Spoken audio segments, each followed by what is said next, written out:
하나님께서 우리에게 주신 하나님의 말씀은 여호수아 6장 1절부터 14절까지입니다. 그 중에 14절만 다 같이 한 목소리로 받들겠습니다. 시작. 그 제2일에도 성을 한 번 돌고 진에 돌아오니라. 엿새 동안을 이같이 행하니라. 아멘. 한 개인의 인생길은 끊임없는 문제가 계속해서 닥쳐오는 문제의 연속인 줄로 믿습니다. 이 세상 살면서 문제가 없는 사람은 아무도 없습니다. 태어나자마자부터 신생아는 문제에 닥치게 됩니다. 이제 청소년 때까지는 부모님의 도우심 아래, 그리고 이제 다 성장해서는 스스로 갖가지 문제들을 해결하고 헤쳐나가야 되는 것이 우리 인생입니다. 해안가에 가보면, 바닷가에 가보면 바다가 잔잔한 것 같아도 끊임없이 철썩철썩 파도가 밀려옵니다. 마치 이와 같이 우리 인생길에도 끊임없이 파도 같은, 한번 왔다고 문제가 해결되고 없는 것이 아니라 파도가 와서 밀려와서 또 철썩 부딪히고, 잠시 후에 또 파도가 와서 철썩 부딪히고, 끊임없는 문제의 연속이다라는 거예요. 그러나 우리가 낙심하거나 실망하지 않을 이유가 있습니다. 왜 그런가? 우리 인생에 갖가지 어려움과 문제가 있지만, 그러나 그 문제들을 해결하는데 우리를 도와주신 분이 계시다라는 게 누구예요? 우리 하늘 아버지십니다. 우주와 만물을 지으신 우리 하나님, 우리 인간을 초성하신 창조주이신 이 만물의 주인 되시는 여호와 하나님이 우리 하늘 아버지 되신 줄로 믿습니다. 청소년 때까지, 어려서부터 청소년 때까지 엄마가, 아빠가 그들을 돌보고 또 그들을 테이크하듯이 그들에게 학교, 한국 같지 않고 미국은 차가 없으면 고3까지 라이드 해야 되겠죠. 저도 그랬어요. 고3 졸업할 때까지 계속 학교 데려다 주고 데려오고, 그 부모님이 테이크하듯이 하나님께서, 하늘 아버지께서 갖가지 끊임없이 밀려오는 문제들에 하나님께서 우리를 돕고 보호하시고 문제를 해결하도록 도와주신 분이 바로 하나님이시다라는 거예요. 오늘 이스라엘 사람들에게 닥친 문제는 여리고 성이라는 큰 문제입니다. 이들이 출애굽하면서부터 이들에게 끊임없는 문제가 왔어요. 앞에 홍해가 가로막혀 있었죠. 갈 길이 없어요. 뒤에는 애굽 군대가 쫓아옵니다. 그러나 길이 없는 데서 길을 내신 분이 하나님이신 줄로 믿습니다. 때로는 우리 인생도 이래요. 길이 없네, 어떡하지? 그런데 하나님께 기도하면 없는 길도 만들어 주신 줄로 믿습니다. 조금 가니까 목말라요. 3일 길을 갔는데 먹을 물이 없어요. 원망합니다. 그래서 마라란 곳에 갔는데 물이 있는데 먹어보니까 써요. 쓸개집처럼 써요. 먹을 수가 없어요. 하나님께서 지시하셔서 나뭇가지를 하나 딱 던져놓으니까 금세 그 쓴 물이 단물로 쫙 변했단 말이에요. 그리고 그 물을 먹을 수 있었단 말이에요. 조금 지나서 또 뭐 먹을 물이 없어서 이렇게 불평하고 하니까 르비딤에서는 하나님께서 바위를, 산 위에 있는 바위를 쳐서 그 바위가 쪼개지면서 그 물이 나와서 모든 이스라엘 사람들, 그리고 짐승들이 먹게 되는 출애굽기 17장의 역사를 경험하게 됩니다. 그러니까 이들에게 끊임없이 닥쳐오는 문제들, 그것이 식량 문제면 식량 문제, 물 문제면 물 문제, 안전 문제면 안전 문제, 그것이 강을 건너야 되면, 바다를 건너야 되면 건너는 문제, 갖가지 문제들이 있을 때마다 하나님께서 도와주시고 길을 만들어 주시고 하나님께서 문제를 해결해 주셨다라는 거예요. 그러니까 믿은 후에도, 하나님의 백성이 된 후에도 우리에게 끊임없이 닥쳐오는 문제들 때문에, 그것 때문에 너무 낙심하거나 주저앉을 필요가 없다라는 거예요. 끊임없이 우리에게 때로는 건강 문제로, 때로는 경제 문제로, 때로는 자녀 문제로, 때로는 부부 문제로, 때로는 직장과 혹은 사업 문제로, 또는 때로는 인간관계 문제로 우리는 끊임없이 어떡하지? 내 힘으로 어찌할 수 없네. 참 어떡한다. 이거 사면 초과네. 이렇게 우리는 그 문제가 우리에게 닥쳐와서 내가 어찌할 수 없는 그런 그 어려움을 겪을 수도 있지만, 그때마다 우리 홀로 있는 것이 아니고 우리를 도와주시는 분, 만군의 여호와 우리 하늘 아버지께서 우리를 떠나지 않고 우리를 버리지 않고 우리와 함께 하신다는 사실을 기억하십시다. 이들에게 닥친, 오늘 본문에서 닥친 문제는 여리고성이에요. 이 여리고성은 지금까지 역사상에 있었던 성 중에 가장 견고한 가장 무너뜨리기 어려운 성 중에 하나라고 알려져 있습니다. 물론 여리고성이 있는 땅은 그다지 큰 땅은 아니에요. 무깃도가 약 5만 6천 평방미터, 그리고 하솔이 약 8만 평방미터에 비하면 상대적으로 약 3만 2천 평방미터였던 여리고성은 그다지 큰 성은 아니에요. 그러나 이 성은 굉장히 견고한 성입니다. 자, 여리고성이 이중으로 되어 있어요. 성이 이중으로 되어 있는데 외벽과 내벽이 있어요. 그리고 그 외벽은 폭이 약 1.8m입니다. 그리고 이 1.8m 외벽은 자연 암석 위에 세워져 있어요. 그러니까 탄탄해요. 웬만큼 지진 나서도 허물어지지 않을 만큼 탄탄한 자연 천연석 위에, 바위 위에 돌로 세워서 1.8m예요. 그 정도면 술에도 지나갈 만한 그 넓은 1.8m예요. 그리고 3.5에서 4.5m 간격을 두고 내벽이 있는데 그 내벽은 보통 3.66m, 그러니까 큰 수레가 지나갈 만한 큰 넉넉한 그 두께의 벽이 돌로 쌓여져 있습니다. 게다가 그 높이는 약 9.2m. 웬만큼 공성무게로, 그러니까 옛날에 성을 부수기 위해서 큰 술에다가 통나무를 해서 부쉈죠. 웬만한 이런 공성무기로는 도저히 공략할 수가 없는, 무너뜨릴 수가 없는 이중으로 탄탄하게 되어 있는 그러한 성이에요. 대략 이때 여리고성의 그 전체 모습을 그리면 이와 같습니다. 사해 바다 바로 위에 이제 가나안으로 가는 관문에 있는 성이에요. 그리고 여기를 공략하지 않고서는 이 가나안에 진입할 수가 없습니다. 너무 탄탄하고 저 누구도 어떤 무기로, 당시에 있는 어떤 무기로도 공략할 수가 없는 이 성을 그냥 지나칠 수가 없어요. 만약에 그 성을 그냥 두고 돌아서 간다고 하면 이미 진격해서 다른 땅을 정복했다 할지라도 여리고 있는 사람들이 후방을 공격할 수 있기 때문에 후방이 위험해져요. 그리고 그 여리고성을 진격해야 남과 북이 갈라져서 힘을 분산시킬 수가 있습니다.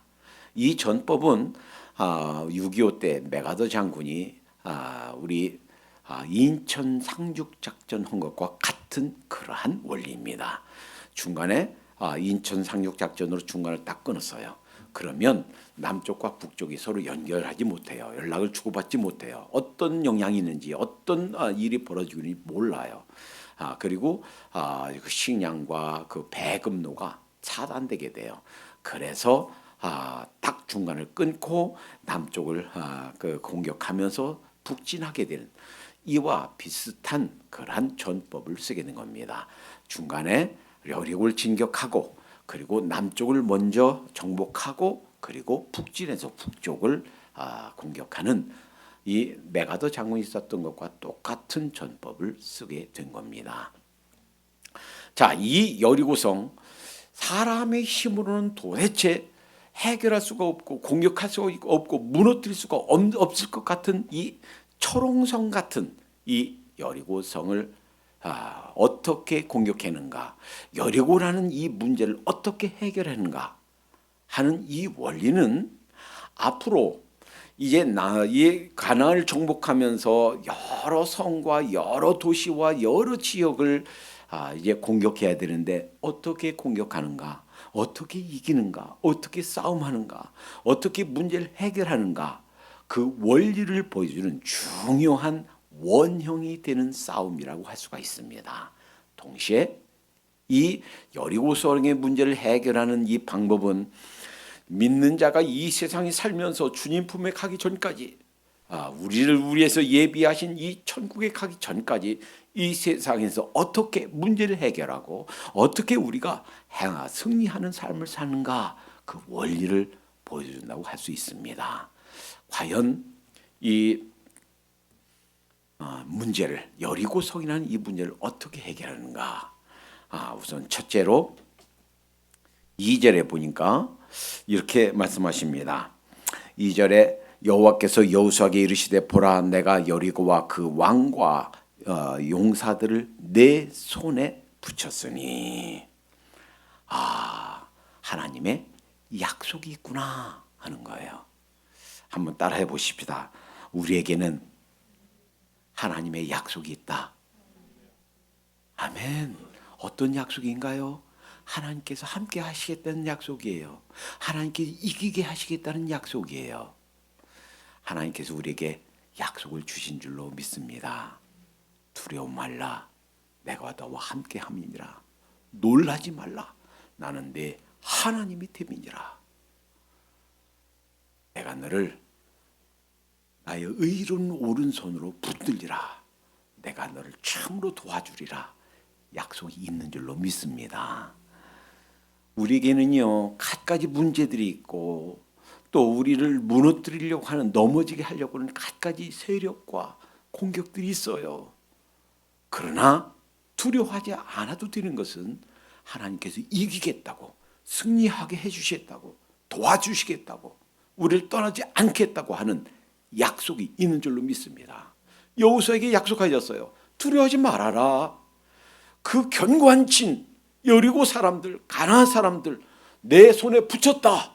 내가 이기게 하겠다. 하나님께서 언약이 와 있는 줄로 믿습니다. 예수님께서도요, 요한복음 16장 33절에 이렇게 약속하셨어요. 이것을 너희에게 이름은 내가 너희로 내 안에서 평안을 누리게 하려 함이라. 세상에서 너희가 환난을 당하나 담대하라. 내가 세상을 이겼노라. 세상에서 환난 당할 거야. 문제, 갖가지 어려운 문제, 이런저런 문제 있을 거야. 내 눈에 눈물 나게 하는 그런 일들 있을 거야. 때로는 너를 이유도 없이 부당하게 손에 끼치고 너를 죽이려고 하는 사람들 만날 거야. 그러나 염려하지 말아라. 내가 세상을 이겼노라. 주님께서 우리에게 약속해 주셨습니다. 그러니까 우리가 사실 승리하지 못하는 것은 사실은 우리가 힘이 없는 게 문제가 아니에요. 우리가 능력이 없는 거, 그게 문제가 아니에요. 사실은 왜 지는가, 왜 패배하는가? 두려움에 빠져서 스스로 우리가 좌절하고 스스로 우리가 나가기를 포기하고 하기 때문이에요. 왜 자꾸 지는가? 재물의 유혹에 빠져서 쓸데없이 우리가 스스로 덫에 빠지기 때문이에요. 왜 우리가 지게 되는가, 넘어지게 되는가? 스스로 분을 내어서 마귀가 틈타기 때문이에요. 가인에게 주신 말씀이 뭔가요? 내가 죄의 소원이 내게 있을 것이다. 화나는 일, 동생 때문에 화나는 일, 사실은 동생 때문이 아니죠. 자기 때문이죠. 하나님께서 제사를 받지 못한 거 동생 때문인가요? 자기 때문이죠. 그렇지만 죄의 소원은 내게 있으나 너는 죄를 다스릴지니라. 분한 마음, 속상한 마음 왜 없겠어요? 왜 동생 예배는 받으시고 제가 드리는 예배는 안 받으시나요? 속상할 수가 있지요. 그러나 그 분도 그 죄의 소원도 다 드려라 하는 것이 하나님의 지시예요. 그러니까 사실은 우리가 능력이 없는 거, 우리가 약한 거 그게 문제가 아니고 하나님께서 주신 언약을 믿고 의지하고 또 하나님의 도우심을 초청하고 스스로 셀프 컨트롤하지 않는 것, 그것이 문제지, 하나님의 능력만 의지하면 이기게 되는 줄로 믿습니다. 이 언약이 하나님께서 이기게 해주시겠다, 내가 널 도와주겠다, 벌써 신약에서 구약에서 이미 약속을, 이 언약을 우리에게 주신 줄로 믿습니다. 그러니까 이 약속 믿고 굳세게 나가도록 하십시다. 우리에게 갖가지 어려움이 있을 수 있어요. 갖가지 내 힘으로 해결할 수 없는 문제들이 우리에게 엄습해 올 수 있어요. 그러나 그럼에도 불구하고 이 약속 믿고, 그래, 우리에게는 만군의 주 여호와 하늘 아버지가 우리와 함께 하신다 하는 이러한 언약 믿고 담대하게 일어서서 전진하도록 하십시다. 우리에게는 어려움이 있다고, 내가 해결할 수 없는, 내가 어찌할 수 없는 이런 큰 산이 내게 닥쳐왔다 하는 것 때문에 낙심하거나 주저앉거나 뒤로 물러서지 않도록 하십시다. 그러니까 문제 해결의 첫 번째 단계는, 제2원리는 그렇구나, 여리고 성도, 가나안 사람들도 저 무지막지한 큰 초롱성을, 그리고 그 안에 있는 아낙 자손 같은 큰 용사들도 하나님이 우리에 붙이셨다, 저들은 내 밥이다, 하나님이 함께 하시면 그 모든 문제들이 문제가 해결될 수 있다, 믿고 의지하고 이기도록 하십시다. 그것이 첫 번째 단계예요. 자, 두 번째 원리는, 그 다음부터 하나님께서 이제 어떻게 이기는가 방법들을 주십니다. 자, 3절에 보니까 너희 모든 군사가, 여기서 오해하면 안 돼요. 그렇다고 해서 그럼 60만 대군 모든 군대가 다, 그건 아니에요. 그러니까 그 싸움에 임했던 사람, 임한 모든 군사예요. 그러니까 그 기억하시나요? 요단 동편에 있던 루벤 지파, 갓 지파, 므낫세 반 지파는 그들 전체 다 하면 약 11만 명 정도 된다고 그랬죠. 11만 명 중에서 그 싸움에 나선 사람은 약 4만 명 정도 된다고 그랬죠. 그리고 그 4만 명은 제일 앞장서서 요단강 건널 때도 제일 앞장서서 건넜고, 공격하면서도 지금 이 말씀을 준행하면서도 제일 앞장 선봉대로 섰을 것이다 라고 추측합니다. 그러니까 약 11만에 4만이면 약 4분의 1, 3분의 1이죠. 4, 32. 그러니까 이렇게 생각할 수 있어요. 물론 다 추정이에요. 다 이제 대략 계산해서 약 60만 명 중에서 약 3분의 1 정도가 이 전투에 임했을 것이다. 그러니까 약 20만 명 정도가 이 여리고성을 공격하는 데 임했을 것이다 라고 예상합니다. 그러니까 그 20만 명 정도가, 싸움에 임한 20만 명 정도가 모두예요. 일부가 아니라 어떤 한 반절 정도, 3분의 1 정도가 아니라 모두. 무엇입니까? 이 일부가 아니라 모두 전체가 합심하는 것, 뜻을 모으는 것, 하나님께서 명령하신 이것에 우리의 모든 초점을 모으는 것, 우리의 헌신과 우리의 열심과 또 하나님을 향한 이 사랑을 모으는 것이 필요하다라는 거예요. 이것을 보여주시죠. 자, 그런 다음에 매일 한 번씩 매일 돌아라 하는 거예요. 매일. 그러니까 이 20만 명 정도가 이 성을 매일 한 바퀴씩 돌아라 하는 거예요. 그리고 제 7일에는 7바퀴 돌아라 하는 거예요. 7바퀴. 그런데 참 이상하죠. 아니, 아까 성 이중으로 돼 있다고 들었어요. 외벽은 그 안반 위에, 천연석 위에 돌로 1.8m, 그 안쪽은 내벽은 약 3.6m, 9.2m 높이로 어떤 무기로도 현대 무기로 폭탄을 거기다가 퍼부는다 할지라도 쉽게 무너지지 않는 공략할 수 없는 아주 초롱성 같은 곳인데 거기에 성을 무너뜨리기 위한 아무런 노력이 없이 그냥 도를 하는 거예요. 이해가 안 되죠. 자, 우리의 문제 해결, 또 이 싸움의 비결 제2 원리는 이해가 안 돼도 하나님의 방식으로 하나님의 방법으로 공격해야 된다 하는 거예요. 이해가 안 돼요. 왜 그러냐면 하나님께서 벌써 모세에게 율법을 주셨죠. 제4계명은 뭐예요? 안식일을 기억하여 거룩히 지켜라 하는 것이 제4계명이죠. 그런데 보세요. 6일 동안 매번 한 바퀴씩 돌고 제7일에는 7바퀴를 돌아라 하면은 안식일 지킬 수 있어요, 없어요? 지킬 수 있어요, 없어요? 못 지키죠. 그 중에 하루는 안식일이 들어있죠. 안 그래요? 그러니까 6일 동안 이 사람들 생각에는 안식일은 아무것도 하지 말아야 되는데 6일 동안 내내 한 바퀴 돌고 7일이 안식일인지 언니 몰라요. 그런 언급이 없으니까 적어도 6일 중에 하루는 아니면 제7일은 그 중에 하루는 안식일이 들어있을 거 아니에요. 그런데 안식일이 쉬는 것이 아니라 일하란 말이에요. 하하, 이해가 안 되지 않습니까? 하나님이 주신 십계명이 주신 이 말씀과 위배되지 않습니까? 그러니까 그것이 왜 그런지 몰라요. 왜 그랬나요? 그건 모르죠. 하나님께서 그렇게 명령하셨으니까 하나님의 방식대로 우리가 다 이해되지 않아요. 아니 도대체 그 돌아서 어쩌겠다고? 그 성을 이 아주 이중으로 된 돌로 쌓은 이 탄탄한 이 성을 공략하는데 이 도는 것이 무슨 그 땅 밟는 것이 무슨 의미가 있다고 이렇게 하라고 하는가? 도대체 안식일 지킬 방도도 없는데 왜 안식일까지 도르라고 하는가? 우리 머리로 다 이해가 안 돼도 하나님께서 주신 방식대로 싸워야 되는구나 하는 것을 배우게 됩니다. 게다가 7 제사장이 양각 나팔, 그러니까 양뿔로 된 나팔을 부르래요. 여기 아주 중요한 의미가 있습니다.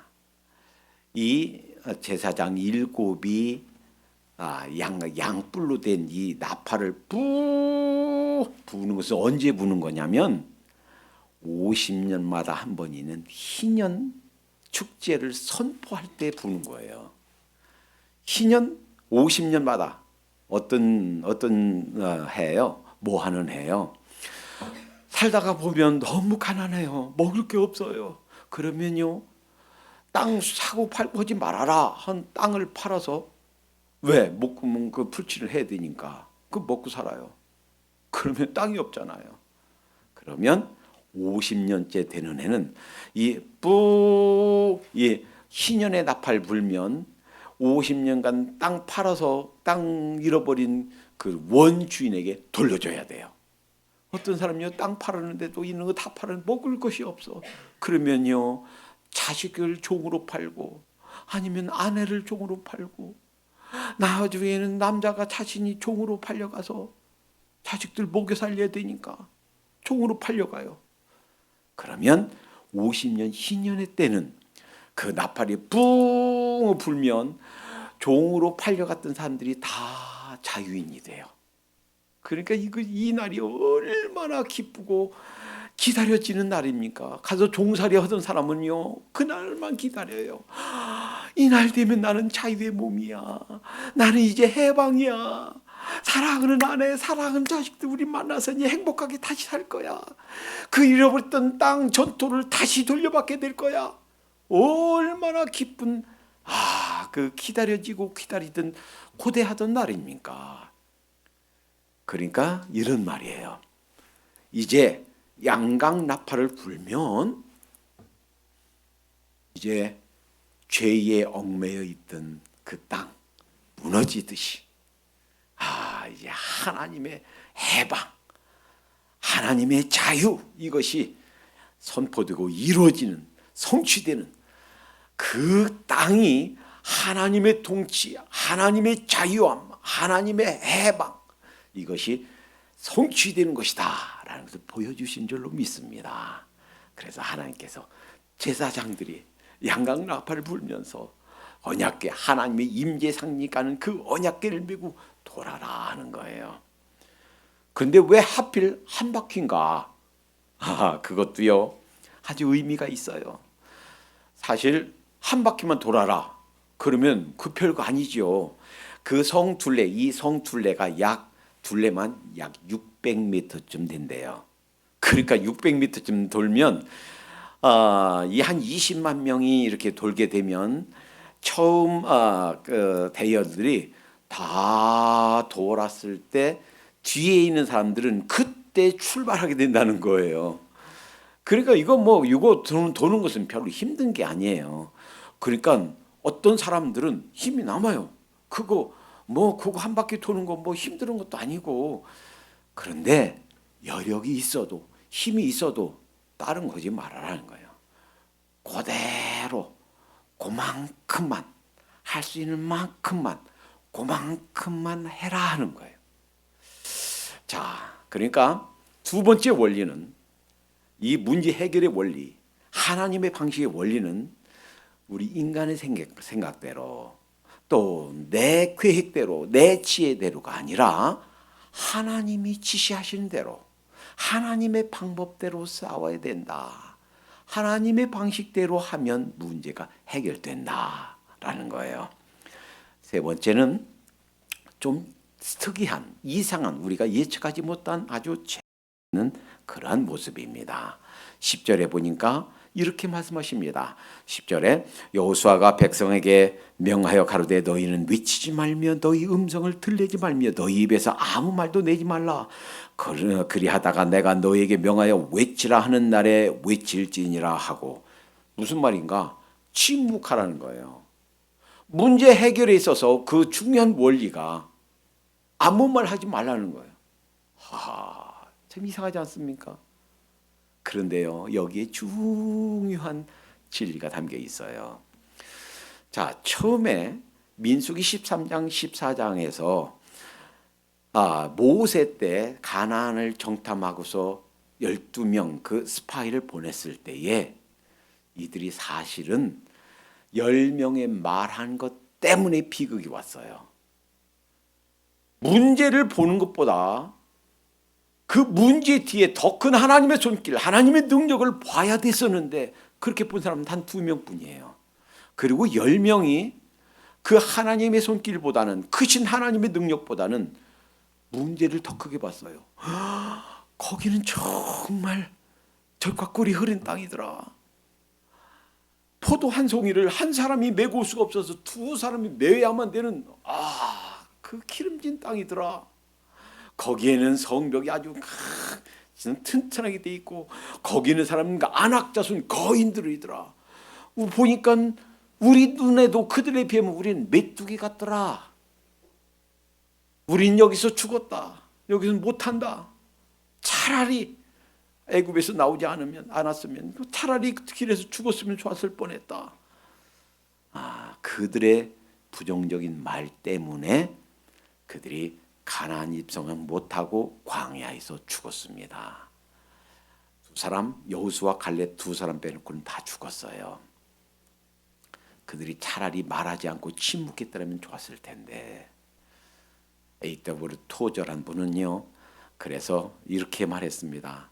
우리 그리스도인들이 성장하면서 배워야 될 가장 중요한 훈련 중에 하나는 침묵이다. 말하고 싶어 할 때 말하는 것을 금하는 거다. 참 놀라운 훈련 중에 하나가 바로 침묵이에요. 화를 내고 싶고 내가 옳다는 것 정당을 주장하고 싶고 내가 아니라 상대방이 틀렸다는 것을 말하고 싶을 때에도 침묵하는 것. 만약에요, 이렇게 생각해 볼 수 있어요. 만약에 말하기 시작했다면, 만약에 이 침묵의 명령이 없었더라면 아마 그랬을 거예요. 그 중에서 아니, 그 이상하지 않아? 아니, 이 철옹성 같은 이 성을 어떻게 거기에 땅굴을 파라든지 아니면 거기에 그 뭐를 그 돌을 무너뜨리라든지 뭐 있어야지. 돌 기반에서 뭐 어쩐다고 돌을 해? 뭐 잘못된 거 아니야? 우리 여호수아 장군이 하나님한테 뭐 잘못 들은 거 아니야? 그러다가 어쩌면 그 불만이 점점 커져서 어쩌면 야야 우리 다시 생각하자. 그래서 그들이 어쩌면 반란이 일으켰을지도 몰라요. 아니면 적어도 그들이 막 떠들고 하는 것 때문에 명령하는 거 뭐라고 하는지 잘 들리지 못했을지도 몰라요. 그들이 예전에 민수기 13장 14장과 같은 그런 두려움에 그리고 그들이 불만이 더 터져나와서 어떤 행동으로 나왔을지도 몰라요. 이들이 문제가 해결되는 이 여리고성이 무너지는 중요한 원리 중에 하나는 이들에게 하나님께서 명령하신 침묵 훈련이었구나. 여러분 우리 가정에서 그렇게 하십시다. 우리 자녀들에게도 부부지간에도 우리 친구지간에도 우리 동료지간에도 내가 한마디 하고 싶어도 내가 옳다는 거 주장하고 싶어도 때에 따라서는 침묵을 배우도록 하십시다. 제가 미국에 오니까요. 어떤 사람이 그래요. 목사님, 미국에서 오래 산 사람들은요, 다 조금 이렇게 정신적으로 조금 이상한 것 같아요. 그래서 그 말이 잘 이해가 안 갔어요. 그런데 5년 지나 10년 지나 20년 지나 조금 이해가 갑니다. 왜냐하면 여기 말고요, 아틀란타 말고 제가 살던 저 멀리 저 남쪽에는요, 한국 사람이 없어요. 그러니까 한국 사람 어쩌다 한국 사람 만나면 반가워요. 아이고 한국 분이세요. 한국 분 이렇게 살다가 만나는 것이 일주일에 한 번, 두 번 만날까 말까. 다 미국 사람만 만나요. 그러니까 심지어 미국 남편하고 사는 한국인들도 한국인 보면 말하고 싶어해. 말할 기회가 없어. 다 영어만 쓰니까 한국말로 말할 기회가 없어. 그러니까 되는 말 안 되는 말 막 말하고 싶어서 한국 사람만 만나면 말하고 싶어서 내가 말하면 상대방이 뭘 말할 기회가 없어요. 듣질 못해요. 그러니까 내가 말하는 것 때문에 이 침묵 훈련이 안 되면 하나님의 음성을 듣지 못한다 하는 거예요. 내가 너무 말하고 싶어 하기 때문에 내가 너무 많이 말하다 보면 상대방이 무슨 말하는 거 좀 들어야 돼 듣지 못한다는 거예요. 이것이 별거 아닌 것 같은데 이것 때문에 문제가 해결이 안 된다는 거예요. 오히려 해결이 안 되고 점점 문제가 더 꼬여가고 점점 더 문제가 더 악화된다는 거예요. 그래서 이상하죠? 사연을 듣기 전에 말하는 자는 미련하여 욕을 당하느니라. 잠언 18장 13절의 말씀이에요. 그러니까 이 문제가 해결되기 위한 아주 중요한 단계 중에 하나가 침묵 훈련이구나. 때에 따른 침묵 훈련하도록 하십시다. 어떤 때 하나님께서 이런 지혜 주실 때가 있어요. 그렇지, 이때 침묵해야지. 이런 깨달음이 오면은 내가 한번 확 내지르고 싶어도 한번 탁 터뜨리고 싶어도 침묵하도록 하십시다. 이때 하나님께서 일하십니다. 내가 참을 때 믿음도 자, 세 번째 침묵의 훈련. 네 번째가 있어요. 참 이상하죠? 한 바퀴만 돌으래요. 하루에 한 바퀴씩만. 그런데 오늘 본문 제 14절 읽은 것은 그거예요. 그리고 첫날 하루 돌았어요. 제 이튿날, 제 2일에 이튿날에도 성읍을 한 번 돌고 지내 돌아오니라.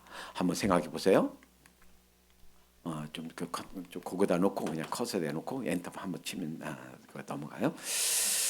자, 이들이 하나님께서 주신 이해하지 못할 그러한 그 명령을 이제 순종합니다. 맨 먼저 제사장들이 그 언약궤를 메고 갑니다. 그 뒤에 따릅니다. 그런데 그 앞에 용사들이 가요. 왜? 거기에서 상대가 갑자기 나와서 언약궤를 맨 제사장들 언약궤를 탈취해 가면 안 되니까 그 용사들이 앞에 먼저 가요. 아마도 제일 선봉대에 섰던 이 세 그 지파들, 루벤 지파, 갓 지파, 므낫세 반 지파가 약 4만 명, 이 사람들이 그 언약궤를 보호하기 위한 첫 번 선두에 섰을 것이다라고 얘기를 합니다. 자, 그런데 예, 자, 그런데 돌고서 하루 돌고 끝났어요. 근데 하루 돌고 끝난 게 아니라 다음 날도 도대체 왜 6일 동안이나 한 바퀴만, 두 바퀴도 아니고 한 바퀴만, 우리 생각에는 첫날 한 바퀴 돌았으면 두 번째는 한 두 바퀴쯤, 세 번째는 한 세 바퀴쯤 더 많이 돌으면 좋을 것 같은데 한 바퀴만 돌으래. 왜 그랬을까요? 여기서 중요한 원리를 또 발견합니다. 한번 따라해 보실까요? 믿음에도 숙성이 필요하다. 여러분 가끔 효소 만들어 먹죠? 그 파라는 거 뭐예요? 예? 파라는 거 저 담가서 거기다가 설탕 넣어서 만들어 먹는 거 뭐죠? 매실 매실 효소 만들어 먹을 때 어떻게 해요? 숙성이 중요하죠. 잘 숙성되면 거기서 그 신비한 효력이 난다 그러죠. 믿음도 그렇구나. 6일 동안 한 바퀴씩만 돌으라고 한 여기에 우리 믿음도 숙성이 필요하구나. 여러분 나아만 장군 엘리사가 명령했을 때 요단강에 가서 7번 잠가라, 몸을 담가라. 첫 번 들어서 처음에는요 그 문둥병으로 막 살이 헤어지고 너덜너덜 이렇게 살 좀 떨어져 나가고 어떤 때는 손가락이나 발가락도 떨어져 나갈 수가 있어요. 그런데 거기서 들어갔다 나와서 아무런 반응이 없어요. 6번째까지 참 처음에 포기하려고 그랬죠. 그랬더니 그 여종의 그리고 부하들의 아주 간곡한 만류로 순종하게 됐죠. 7번째 순종했을 때 그 몸이 막 그 만신창에 든 그 육체가 깨끗한 어린 아이와 같은 보들보들한 살로 회복되었다 그랬어요. 그렇구나. 믿음도 이렇게 숙성이 필요하구나. 우리의 믿음도 이와 같은 줄로 믿습니다. 어떤 사람은요, 사도 바울이 예수님 만나자마자 곧바로 복음 전해서 이렇게 생각해요. 그가 주님 만나자마자 사역을 시작했구나 이렇게 생각해요. 그렇지 않습니다. 갈라디아서 보면 그가 아라비아로 갔다 다시 다메스로 왔다. 이렇게 간단히 표현하고 있지만 그 아라비아에서 3년간의 세월을 보냅니다. 은둔 생활을 보냅니다. 마치 지금 여러분이 신학대학 혹은 신학대학원을 다닌 것처럼 훈련하는 것처럼 그런 시간을 가집니다. 무엇을 말합니까? 어릴 때부터 이 하나님의 율법, 구약에는 하나님의 말씀에 대해서 정통했어요. 잘 알고 있었어요. 그런데 예수님에 대해서 전혀 알지 못했고 그 예수님을 믿는 사람을 잡아 죽이던 사람이었는데 예수님을 만난 거예요. 그러고 나서 깨닫습니다. 그래. 구약에 있는 많은 말씀들, 구약에 있는 많은 이 약속들, 언약들이 바로 이분에 관한 것이었구나 하는 사실을 깨닫습니다. 그리고 아마도 그 3년 기간 동안에 자기가 배워왔고 자기가 이해해왔고 자기들이 배우고 가르쳐왔던 구약에 있는 모든 말씀들이, 모든 언약들이, 모든 그림자와 그 모든 예언들이 바로 예수 그리스도를 통한 구원의 진리였구나 하는 사실을 깨닫고 그것을 그가 신약에 있는 거의 절반에 해당되는 이 책들 속에 그 진리를 다 정리한 줄로 믿습니다. 그리하여 우리 기독교 진리가 바르게 우리에게 전해진 거예요. 아마도 그때 그 3년 기간 동안에 그가 가지고 있었던 모든 신학 지식들이 기독론으로 예수님 중심으로 다시 정리가 되었을 것이다 라는 겁니다. 자, 우리는 참으로 여러 가지 문제들이 있을 수 있어요. 그러나 그 문제들이 해결되기 위해서는 이 숙성의 기간, 우리 믿음이 자라는 기간이 필요하다. 좀 더 이 문제를 통해서 하나님께서 우리에게 무엇을 깨닫게 하시고자 하는가, 이 문제들을 통해서 내 어떤 영역에서 내가 내 믿음이 성숙하도록 하나님께서 하시는가, 이 믿음을 통해서 내가 배워야 될 것이 무엇인가, 이 문제들을 통해서 어떤 면에서 하나님께 내 자신을 항복시키시고 시키고 하나님께 무릎 꿇어야 될 것인가, 이런 것들을 생각하고 되새기고 우리 자신을 내려놓는 시간이 필요한 줄로 믿습니다. 그래서 6일 동안을 다 돌았다 하는 것이 하나님의 말, 오늘 본문까지의 말씀이에요. 그런데 여러분, 여기서 이렇게 착각하면 안 됩니다. 그러면 우리에게는 모든 문제를 하나님께서 다 해결해 주시겠다고 했는가? 우리에게는 모든 문제가 다 풀어지는가? 그건 아니에요. 문제를 푸는 4가지 중요한 사실을 가르쳐 주셨어요.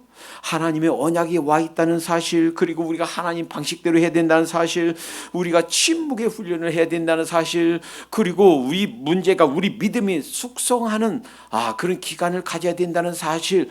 그럼에도 불구하고 하나님께서 문제를 해결해 주시 않을 수도 있다는 사실이에요. 사도 바울은 하나님께 기도했습니다. 하나님, 제 육체의 가시를 제거해 주세요. 3번이나 기도했다고 그랬어요. 그때 주신 하나님의 응답이 뭐예요? 내 은혜가 내게 족하니라. 만약에 우리에게 어떤 문제를 해결해 주시지 않는다면, 이 사도 바울은 이것을 사탄의 사자라고 불렀어요. 육체의 가시라고 불렀어요. 지금 그것이 무엇인지는 몰라요. 어떤 사람은 간지릴 것이다. 어떤 사람은 안 지릴 것이다. 처음 예수님 만날 때 다메섹으로 도곡하는 도중에 화끈한 빛이 왔을 때 그 눈이 멀었었어요. 그때 있던 눈병일 것이다. 가만히 있다가도 그냥 눈에서 눈물이 질질 나오고 눈곱 끼고 하는 이 안질이었을 것이다. 어떤 사람은 정상적으로 생활하다가 갑자기 넘어져서 길에서 발작을 일으키는 간질이었을 것이다.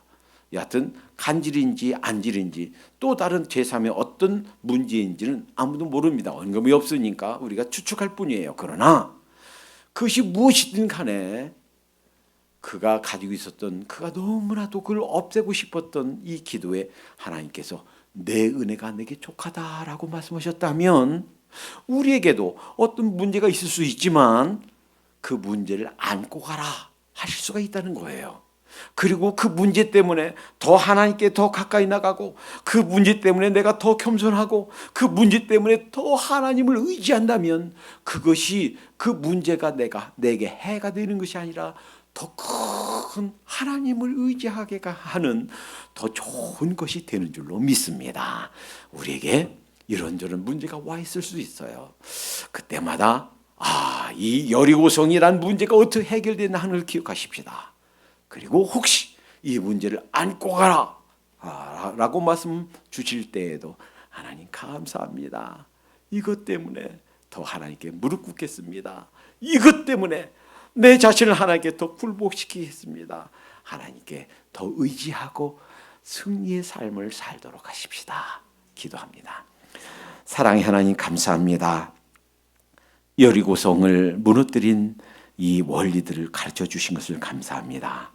세상을 이기게 해주시겠다고 하는 약속이 우리에게 있음을 믿고, 하나님, 우리 자신을 통제하면서 승리하게 해 주시옵소서.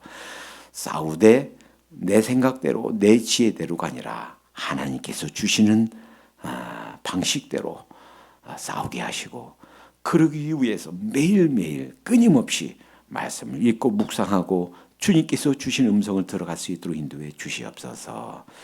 때로는 우리가 말하고 싶어도 침묵할 수 있도록 주님께서 인도해 주시옵고, 때로는 하나님, 저의 믿음이 숙성할 수 있는, 성숙할 수 있는 그런 기간도 필요한 사실을 기억하면서 우리에게는 갖가지 문제들, 우리에게 어려움들, 그것이 무슨 의미가 있는가, 이 일을 통해서 어떤 음성을 들려주시는가 주목하고 주님의 음성을 들어갈 수 있도록 인도해 주시옵소서. 그리하여 우리의 남은 인생들이 문제가 있을 때마다 그것 때문에 더 가까이 주님께 나가고 더 승리하게 되는 아름다운 빛된 인생들이 될 수 있도록 인도해 주시옵소서. 예수님의 이름으로 기도하옵나이다. 아멘.